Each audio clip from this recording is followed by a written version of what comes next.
है, या क्योंकि अग्नि में ही ईश्वर का वास है।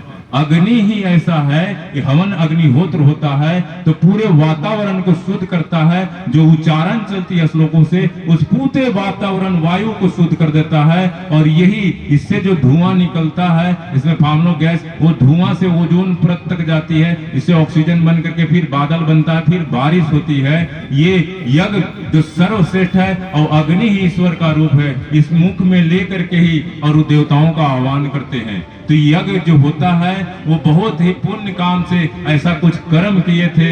ये धरती पे ऐसे लोग हैं जो यज्ञ को कर रहे हैं। यहाँ के लोग ये बहुत ही साधुवाद के पात्र हैं जो यज्ञ कर रहे हैं। यज्ञ सर्वश्रेष्ठ कर्म है। यज्ञ से बड़ा कोई कर्म ही नहीं है इस धरती पे।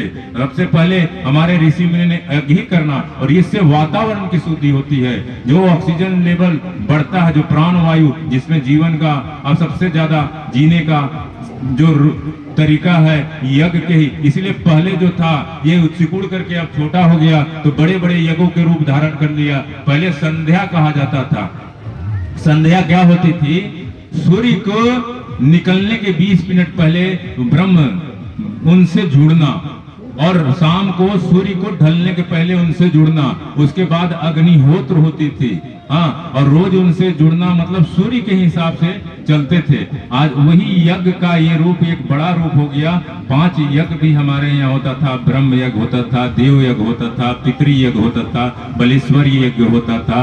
ये यज्ञ थे हमारे यहाँ, जो कि एक माता पिता मतलब हम जो संस्कार, अगर विवाह हो रहा है तो क्यों हो रहा है, उसको फिर से उस पीढ़ी को लेकर के गर्भाधान संस्कार से आगे बढ़कर के अंत्येष्टि तक हमारी परंपरा को लेकर के चलते रहे।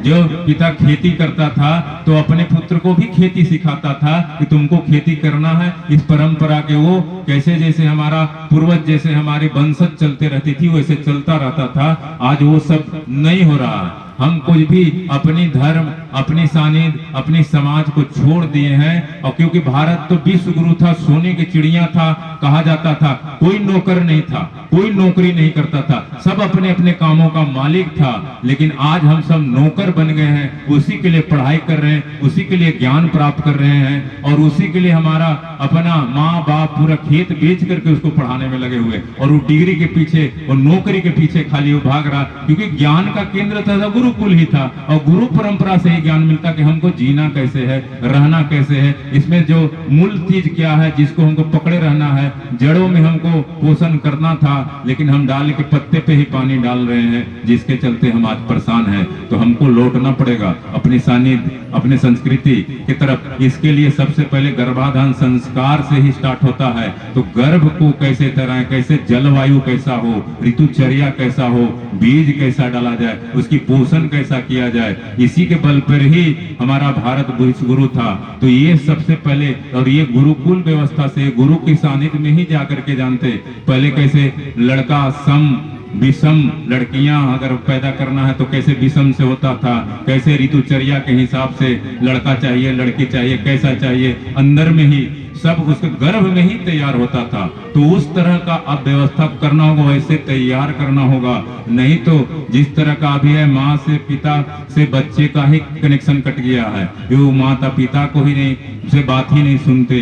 क्यों नहीं सुन रहे हैं? कि हम उन दिनचर्या को भुला गए, उस ऋतुचर्या को भुला गए। हम भी तो उसको पढ़ा रहे हैं, उसको तो मम्मी और डैडी, मम्मी मने मरा हुआ लाश और डैड मने लाश, तो लाश बना दिया है। जब माता पिता से कनेक्शन कट गया है तो कहां से वो चलेगा? तो जड़ें तो कमजोर हो गए। इसलिए माँ और पिता भी कहना होगा, लेकिन पिता माँ कहने में शर्म आता है, क्योंकि इस तरह से अंग्रेजों ने 200 साल तक गुलाम बनाया, इस तरह से इसको डेवलप किया, इस तरह से इसको बना दिया कि अब हमको शर्म आता है अपनी भाषा, अपनी संस्कृति, अपने माँ को माँ कहने में शर्म आता है, पिता को पिता कहने में शर्म आता है। क्योंकि हम तो अंकल आंटी मामा कहने में शर्म आता है, मौसा कहने में शर्म आता है, मौसी कहने में शर्म आता है। क्योंकि हम आंटी, अंकल, डैड और मम्मी क्यों बोधन कर रहे हैं। और बेटा का भी नाम डबलू, पपलू, पिंटू रख दिया गया, जो कि ऐसा कर दिया गया जिससे आज हमारा माँ बाप का भी उतना ही बड़ा रोल है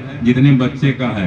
तो इसलिए उस तरह का संस्कार से जन्म से ही जो 16 संस्कार था, जातक्रम जो चौथा जो जन्म लेता था, तो उसके जब बच्चा जन्म होता था तो उसको क्या लिखा, उसके जन्म होने के बाद स्नान के बाद उसके बच्चे पे क्या लिखा जाता था, मां स्नान करके उसके जिह्वा पे लिखा जाता था कि ओम का उच्चारण लिखा जाता, सोने के सिलाके से या घी या मध से लिखा जाता था। तुम कौन हो, कहां से आए हो, तो बोलता था कि हमको ओम ईश्वर ने भेजा और हमको वहीं फिर जाना है, हम यहाँ पढ़ने आए हैं, गुरुकुल में पढ़कर शिक्षा प्राप्त करके फिर जाएंगे। तो हमारा था ब्रह्म लोक था। भूल